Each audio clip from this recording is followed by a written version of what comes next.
Kondisi politik Indonesia masa awal kemerdekaan tahun 1945 sampai 1950. Pasca Indonesia memproklamirkan kemerdekaan pada tanggal 17 Agustus 1945, Indonesia belum sepenuhnya merasakan kemerdekaan.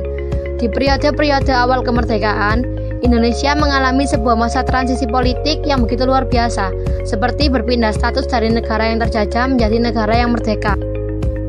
Kondisi politik Indonesia pada masa awal kemerdekaan masih belum stabil, mengingat banyaknya perubahan dan perkembangan yang terjadi pada masa itu. Perkembangan politik tersebut bertujuan memperoleh akomodasi suara rakyat yang nantinya bermanfaat bagi pemerintah Indonesia.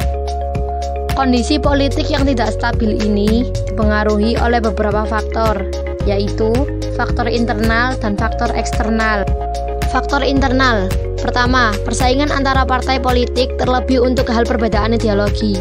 Kedua, keamanan yang mengalami gangguan dari dalam negeri. Ketiga, masih mencari permasalahan hukum mana yang kerap dijalankan pada pemerintahan. Faktor eksternal, pertama, datangnya Inggris bersama dengan Nika dengan maksud menjajah kembali, menimbulkan perang pada sebagian daerah. Dua, Jepang memiliki masih mempertahankan status quo pada wilayah Indonesia. Jadi, sebagian sekutu datang ke Indonesia.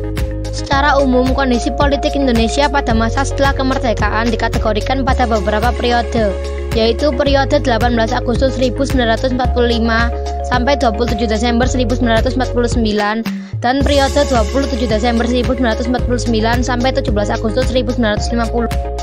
Prinsipil mengalami perubahan lantaran terjadinya penyimpangan pada Undang-Undang Dasar 1945 untuk sistem pemerintahan dari presidensil menjadi parlementer.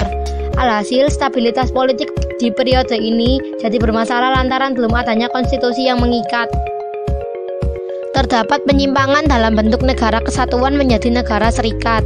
Akan tetapi hal tersebut tidak berjalan dengan lama lantaran para pemimpin Indonesia kala itu menyadari kesalahan yang terjadi.